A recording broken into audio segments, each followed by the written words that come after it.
Hello everyone, welcome again in my channel doctor Ranu Patidar path lab.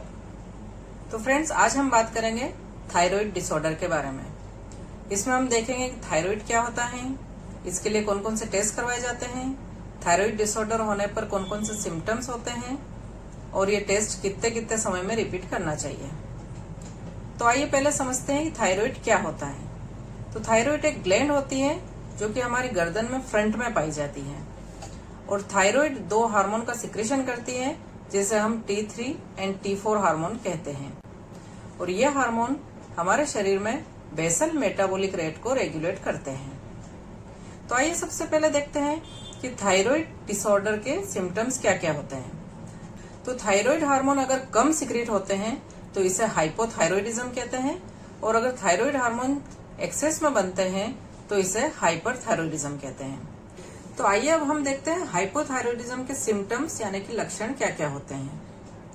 मोटापा बढ़ना या वजन का बढ़ जाना, भूख कम लगना और कमजोरी फील होना, स्किन का ड्राई होना, बालों का झड़ना या बालों का पतला हो जाना, महिलाओं में पीरियड्स इरेगुलर होना, चिड़चिड़ापन रहना, ठंड ज्यादा लगना, कॉन्स्टिपेशन होना, डिप्रेशन होना और पसीने का कम आना। और दूसरा होता है हाइपरथायराइडिज्म। तो आइए देखते हैं हाइपरथायराइडिज्म के सिम्टम्स क्या क्या होते हैं। तो उसमें वजन कम हो जाना, भूख ज्यादा लगना, गर्मी ज्यादा लगना, पसीना ज्यादा निकलना, हार्ट रेट का बढ़ जाना और महिलाओं में पीरियड का इरेगुलर होना।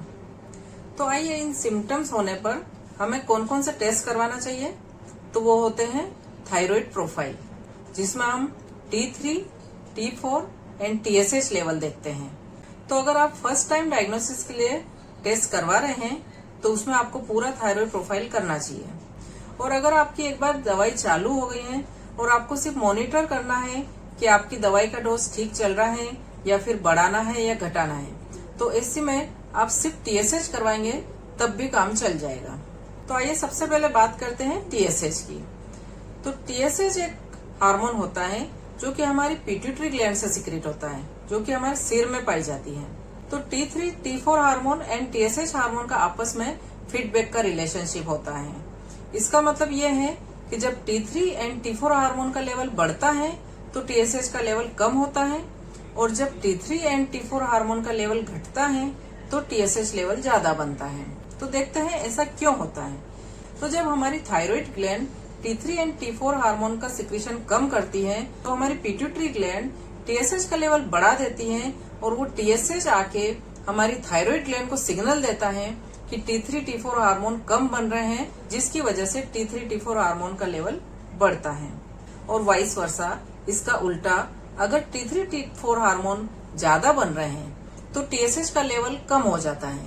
तो TSH लेवल कम होने से थायराइड को सिग्नल नहीं मिलते हैं, तो इस वजह से T3, T4 लेवल कम बनते हैं। तो आइए अब हम बात करते हैं TSH लेवल की।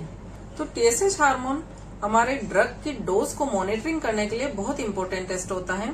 अगर TSH लेवल बढ़ रहा है तो हमें हमारी ड्रग का डोज बढ़ाना होगा और अगर TSH लेवल कम हो रहा है, इसका मतलब T3, T4 हार्मोन का सिक्रेशन ज्यादा हो रहा है, तो फिर हम दवाई का डोज कम कर देते हैं। तो अगला टेस्ट होता है T4। तो T4 भी दो टाइप के होते हैं, एक होता है टोटल T4 और दूसरा होता है फ्री T4। तो टोटल T4 की नॉर्मल रेंज होती है 4.0 से 11.0 माइक्रोग्राम पर डेसीलीटर और फ्री T4 की नॉर्मल रेंज होती है 0.8 से 2.0 माइक्रोग्राम पर डेसीलीटर। तो अगर T3 और T4 लेवल हाई होता है तो इसे हाइपरथायराइडिज्म बोलते हैं और अगर T3 और T4 लेवल कम होता है तो इसे हम हाइपोथायराइडिज्म कहते हैं। तो जो टोटल T4 होता है वो प्रोटीन से बाउंड होता है। तो जब भी हमारे शरीर में प्रोटीन लेवल अगर बढ़ता है या घटता है तो इसके अकॉर्डिंग T4 की वैल्यू वेरी करती है। इसलिए हम टोटल T4 के बजाय फ्री T4 करवाने के लिए सजेस्ट करते हैं, जो कि प्रोटीन की वैल्यू से वेरी नहीं करता है और T4 का एक्यूरेट लेवल हमें पता चल जाता है। अब आइए बात करते हैं T3 लेवल की। तो T3 होता है ट्राई आयोडोथायरोनिन।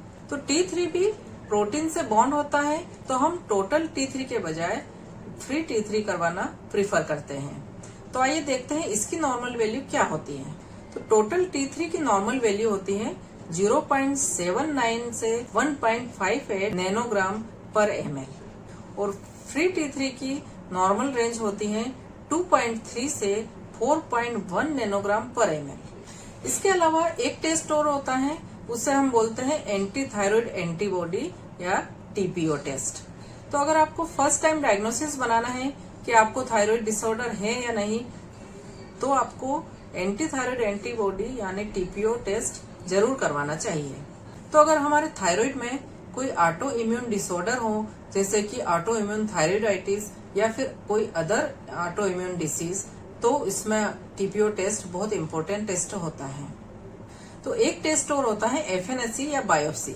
तो जब भी हमें लगे कि हमारे थायराइड में कोई नोड्यूल हो, लंप हो या गठान बन रही हो, तो ऐसी कंडीशन में FNAC के लिए एडवाइस करते हैं।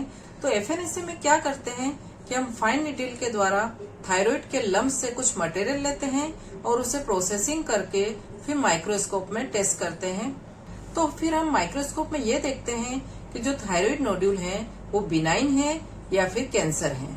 तो जब भी आपको थायराइड में कोई नोड्यूल यानी कि गठान जैसा लगे, तो उसके लिए FNAC जरूर करवाना चाहिए, जिससे हमें एक्यूरेट डायग्नोसिस पता चल जाता है कि ये कहीं कैंसर तो नहीं है। तो कई सारे पेशेंट हमेशा ये सवाल करते हैं कि हमें TSH कितने महीने में रिपीट करवाना चाहिए। तो अगर आपका अभी अभी डायग्नोसिस बना है और दवाई अभी चालू करी है, तो आपके दवाई के डोज को मॉनिटर करने के लिए शुरू में आपको हर 2 से 3 महीने में TSH टेस्ट रिपीट करना चाहिए। और अगर 2 या 3 बार ये टेस्ट करवाने के बाद अगर वैल्यू नॉर्मल आती है, तो आपका जो डोज चल रहा है वो ठीक चल रहा है। तो इसके बाद आप हर 6 महीने में टेस्ट रिपीट करवाएं और उसके बाद भी अगर टेस्ट नॉर्मल आता है तो फिर आपको साल में 1 बार टेस्ट करवाना चाहिए। कम से कम साल में 1 बार टेस्ट तो जरूर करवा ही लेना चाहिए। अब बात करते हैं इसके ट्रीटमेंट की। अगर आपका TSH लेवल 10 के नीचे आता है तो आपको सिर्फ ऑब्जर्वेशन करना है और ट्रीटमेंट चालू नहीं करना है। और अगर TSH का लेवल 10 के ऊपर आता है तब आपको ट्रीटमेंट चालू करना है।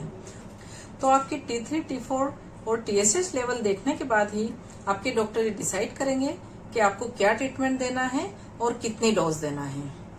Thank you friends. तो उम्मीद है आज की वीडियो से आपको कुछ इम्पोर्टेंट जानकारी मिली होगी। तो अगर आपको मेरा वीडियो पसंद आया हो तो इसे ज्यादा से ज्यादा लोगों को शेयर करें, ताकि उन्हें भी इसके बारे में जानकारी मिल सके, और मेरे चैनल को सब्सक्राइब जरूर करें। Thank you. Take care.